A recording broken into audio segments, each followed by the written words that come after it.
9ನೇ ತರಗತಿ ಹುಡುಗಿ, ಇನ್ನೂ ಚಿಕ್ಕ ವಯಸ್ಸು. ಮುಂದೆ ಓದಿ ಕೆಲಸಕ್ಕೆ ಸೇರಿ ಮನೆ ಬೆಳಗೋ ಹೊತ್ತಿನಲ್ಲಿ ತನ್ನ ಪ್ರಾಣವನ್ನೇ ತ್ಯಜಿಸಿದ್ದಾಳೆ. ಪ್ರೇಮ ಪತ್ರದ ವಿಚಾರಕ್ಕಾಗಿ ಟೀಚರ್ ಬೈದಿದ್ದಕ್ಕೆ ಸೂಸೈಡ್ ಮಾಡಿಕೊಂಡಿದ್ದಾಳೆ ಅಂತ ದೂರು ನೀಡಲಾಗಿದೆ. ಹಾಗಿದ್ರೆ ಏನಿದು 9ನೇ ಕ್ಲಾಸ್ ಪ್ರೇಮ ಕಹಾನಿ ಸೂಸೈಡ್ ಅಂತೀರಾ? ಈ ಸ್ಟೋರಿ ನೋಡಿ. ತುಮಕೂರಿನಲ್ಲಿ ಪ್ರೇಮ ಪತ್ರದ ವಿಚಾರಕ್ಕಾಗಿ 9ನೇ ತರಗತಿ ವಿದ್ಯಾರ್ಥಿನಿ ಸಿಂಚನ ಆತ್ಮಹತ್ಯೆ ಮಾಡಿಕೊಂಡಿರುವ ಘಟನೆ ತಡವಾಗಿ ಬೆಳಕಿಗೆ ಬಂದಿದೆ. ಅಲ್ಕರ್ಕೆ ಗ್ರಾಮದ ಶ್ರೀ ತರಣಾಬಾಳು ಜಗದ್ಗುರು ಸಂಸ್ಥಾನದ ಮಠದ ಪ್ರೌಢಶಾಲಾ ವಿಭಾಗದಲ್ಲಿ ಅಧ್ಯಯನ ಮಾಡುತ್ತಿದ್ದ 9ನೇ ತರಗತಿ ಸಿಂಚನ ಎಂಬಾಕೆ ಪ್ರೀತಿಯ ವಿಚಾರಕ್ಕಾಗಿ ಶಾಲೆಯ ಆವರಣದಲ್ಲಿ ಶಿಕ್ಷಕಿ ಶಿಲ್ಪಾ ಹಾಗೂ ಶಿಕ್ಷಕ ಹನುಮಪ್ಪ ಬೈದಿದ್ದರಿಂದ ಮನನೊಂದು ಆತ್ಮಹತ್ಯೆಗೆ ಶರಣಾಗಿದ್ದಾಳೆ. ಆದರೆ ಈ ಬಗ್ಗೆ ಸಿಂಚನ ತಂದೆ ಧನಂಜಯ ಪ್ರತಿಕ್ರಿಯೆ ನೀಡಿ, ತಮ್ಮ ಹುಡುಗಿ ಯಾವುದೇ ಪ್ರೀತಿ ಪ್ರೇಮದ ಬಗ್ಗೆ ತಲೆ ಕೆಡಿಸಿಕೊಳ್ಳದೆ ಶಾಲೆಯಲ್ಲಿ ಉತ್ತಮವಾಗಿ ವಿದ್ಯಾಭ್ಯಾಸ ಮಾಡುತ್ತಿದ್ರು.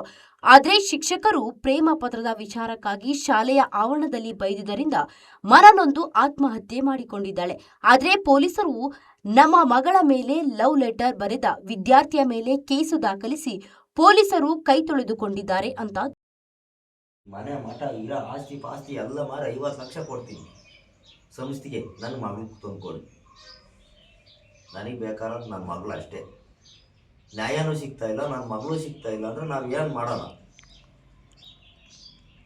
ಒಂದು ಸಮಾಧಾನದ ಮಾತು ಹೇಳಿಲ್ಲ ಇವತ್ತವರೆಗೂ. ಮುಚ್ಚಕ್ಕೆ ನೋಡ್ತಿದ್ದಾರೆ. ನನಗೆ ನ್ಯಾಯ ಬೇಕು.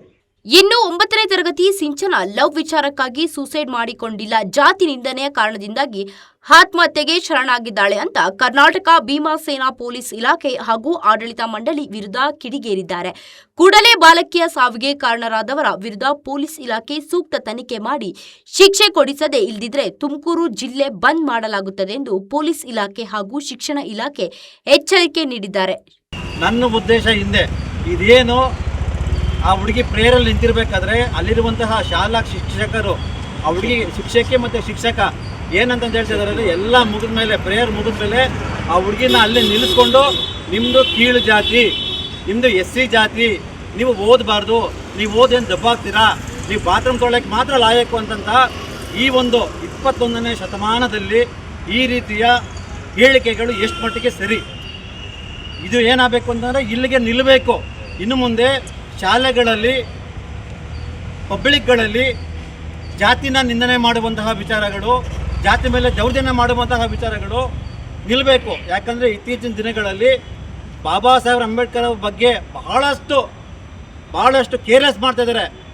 ಅದೇ ರೀತಿ ದಲಿತ ಸಮುದಾಯಕ್ಕೆ ಇಲ್ಲ ಸಲ್ಲದ ಆರೋಪಗಳ ಮಾಡಿ ಅವ್ರನ್ನ ಓದೋಕೆ ಬಿಡೋದಿಲ್ಲ, ಅವ್ರನ್ನ ಬದುಕೋಕೆ ಬಿಡೋದಿಲ್ಲ, ಅವ್ರ ಮನೆ ಸುಟ್ಟಾಕೋದು, ಅವ್ರ ಜಾತಿ ನಿಂದನೆ ಮಾಡೋದು, ಇದೇ ರೀತಿ ಆಗ್ತಾ ಇದೆ. ಒಂದು ಅರ್ಥ ಮಾಡ್ಕೊಬೇಕು, ಈ ದೇಶದಲ್ಲಿ ಬಾಬಾ ಸಾಹೇಬ್ ಅಂಬೇಡ್ಕರ್ ಅವರು ಹುಟ್ಟಿಲ್ಲ ಅಂತಂತ ಹೇಳಿದರೆ ದಲಿತ ಸಮುದಾಯ ಯಾವ ರೀತಿ ಕಷ್ಟ ಅನುಭವಿಸ್ತಾಯಿತ್ತು ಅಂತ ಹೇಳೋದಕ್ಕೆ ನನಗೆ ಬಹಳ ನೋವಾಗುತ್ತೆ. ಇವತ್ತು ಬಾಬಾ ಸಾಹೇಬರು ಹುಟ್ಟಿದಂತಹ ದೇಶದಲ್ಲಿ ನಮಗೆ ನ್ಯಾಯ ಸಿಕ್ಕಿಲ್ಲ ಅಂತಂತ ಹೇಳಿದ್ರೆ ಇನ್ನಾರು ನ್ಯಾಯ ಸಿಗುತ್ತೆ?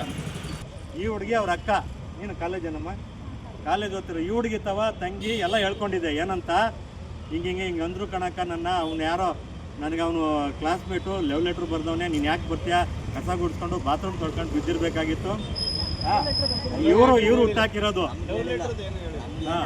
ಈ ಥರ ಅಂತ ಬೈದರು ಅಂತೇಳಿ ಹೇಳ್ಕೊಂಡು ಇವರೆಲ್ಲ ಆಚೆ ಹೋದ್ಮೇಲೆ ಯಾವತ್ತಮ್ಮ ಗುರುವಾರ ಆಗಿರೋದು, ಗುರುವಾರ ಹ್ಯಾಂಗ್ ಮಾಡ್ಕೊಂಡಿದೆ.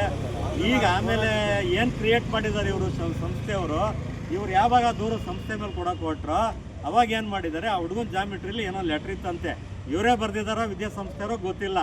ಅದು ಅವನು ಬರೆದಿರೋ ಅವನು ಮೈನರೇ, ಅವನು ಲೆಕ್ಕಕ್ಕಿಲ್ಲ, ಅದು ಇದಾಗಲ್ಲ, ಸ್ಟೇಷನ್ಗೆ ತಗೊಂಡೋಗಿ ಕೊಡ್ತಾರಂತೆ. ಒಂದು ನೋವು ಯಾರಿಗೆ ಹೇಳಬೇಕು? ಬಾಬಾ ಸಾಹೇಬ್ ಅಂಬೇಡ್ಕರ್ ಹೇಳ್ತಾರೆ, ನೊಂದ ಕುಟುಂಬದ ಪರವಾಗಿ ಸಂವಿಧಾನ ಇದೆ ಅಂತ ಹೇಳ್ತಾರೆ. 12ನೇ ತಾರೀಕು FIR ಆಗಿದೆ, ಇಲ್ಲಿವರೆಗೂ ಈ ಸ್ಟೇಷನ್ನವರು FIR ಕಾಪಿ ಕೊಟ್ಟಿಲ್ಲ, ಈ ಪೋಷಕರ ನೋವಿಗೆ ಸ್ಪಂದಿಸಿಲ್ಲ. ಹಾಗಾಗಿ ದಯವಿಟ್ಟು ಮಾನ್ಯ ಗೃಹ ಸಚಿವರೇ, ಈ ಒಂದು ಕೇಸನ್ನು ಆದಷ್ಟು ಬೇಗ ತನಿಖೆ ಚುರುಕುಗೊಳಿಸಿ, ಏನು ಆರೋಪಿ ಸ್ಥಾನದಲ್ಲಿರ್ತಕ್ಕಂಥ ಶಿಲ್ಪಾ ಎಂಬ ಶಿಕ್ಷಕಿ ಮತ್ತು ಹನುಮಂತರಾಯಪ್ಪ ಎಂಬತಕ್ಕಂಥವರನ್ನು ಈ ಕೂಡಲೇ ಕಾನೂನು ಕ್ರಮದಲ್ಲಿ ಬಂಧಿಸಿ ಅವರನ್ನು ಸುಮೋಟೋ ಕೇಸ್ ದಾಖಲಿಸಿ ಅವ್ರು ಈ ಕೂಡಲೇ ಜೈಲಿಗೆ ಕಟ್ಟಬೇಕಂತ ಕೇಳ್ಕೊತಿದ್ದೀವಿ. ಈ ಒಂದು ಸಿಂಚನೆ ಅಂತಕ್ಕಂಥ ಬಾಲಕಿಗೆ ನ್ಯಾಯ ಸಿಗದಿದ್ದರೆ ನಾವು ಕರ್ನಾಟಕ ಭೀಮಸೇನೆ ಮತ್ತು ಭೀಮ್ ಆರ್ಮಿ ದಲಿತ ಪರ ಸಂಘಟನೆಗಳೆಲ್ಲ ತುಮಕೂರು ಬಂದ್ ಮಾಡ್ತಕ್ಕಂಥ ಕರೆಯನ್ನು ಕೊಡ್ತೀವಿ. ಹಾಗಂತ ದೊಡ್ಡದಾಗಿರ್ತಕ್ಕಂಥ ಒಂದು ಹೋರಾಟಕ್ಕೆ ರಾಜ್ಯಾದ್ಯಂತ ನಮ್ಮ ರಾಜ್ಯ ಅಧ್ಯಕ್ಷ ಆಗಿರ್ತಕ್ಕಂಥ ಶಂಕರ ರಾಮಲಿಂಗರ ನೇತೃತ್ವದಲ್ಲಿ ತುಮಕೂರು ಬಂದ್ ಮಾಡಲಿಕ್ಕೆ ನಾವು ಸಿದ್ಧರಿದ್ದೇವೆ. ಈ ಕೂಡಲೇ ತುಮಕೂರು ಜಿಲ್ಲೆ ಉಸ್ತುವಾರಿ ಸಚಿವರೇ ಹಾಗೂ ಸಮಾಜ ಕಲ್ಯಾಣ ಅಧಿಕಾರಿಗಳಾಗಿರ್ತಕ್ಕಂಥ ಏನಿವತ್ತು ಈ ಭಾಗದಲ್ಲಿ ತಿಪ್ಪೂರು ಭಾಗದಲ್ಲಿದ್ದಾರೋ ಆ ಒಂದು ಸಮಾಜ ಕಲ್ಯಾಣ ಅಧಿಕಾರಿಗಳು ಇಂಥ ಕುಟುಂಬಗಳು 12ನೇ ತಾರೀಕು ಪ್ರಕರಣ ದಾಖಲಾಗಿದೆ. ಇಲ್ಲಿವರೆಗೂ ಈ ಒಂದು ಕುಟುಂಬದ ಜೊತೆ ವಿಚಾರಕ್ಕೂ ಬಂದಿಲ್ಲ, ಅವರ ಕಷ್ಟ ಸುಖವನ್ನು ನೋಡಿಲ್ಲ. ಅಂಥ ನಾಲಾಯಕ ಸಮಾಜ ಕಲ್ಯಾಣ ಇಲಾಖೆಯಲ್ಲಿ ಜಾತಿಗೆ ಆಗ್ತಿದ್ರು ಸಹ ನೋಡ್ಕೊಂಡು ಕೂತಿದ್ರಲ್ಲ. ನಿಮ್ಮಂಥ ನಾಲಾಯಕರು ಈ ಒಂದು ಸಮಾಜ ಕಲ್ಯಾಣ ಇಲಾಖೆಗೆ ಅಧಿಕಾರ ಮಾಡಲಿಕ್ಕೆ ನಾಲಾಯಕರಿದ್ದೀರಾ. ನೀವು ಈ ಕೂಡಲೇ ರಾಜೀನಾಮೆ ಕೊಟ್ಟು ಮನೆಗೆ ಹೋಗ್ಬೇಕಂತ ನಾನು ನೋವಿನ.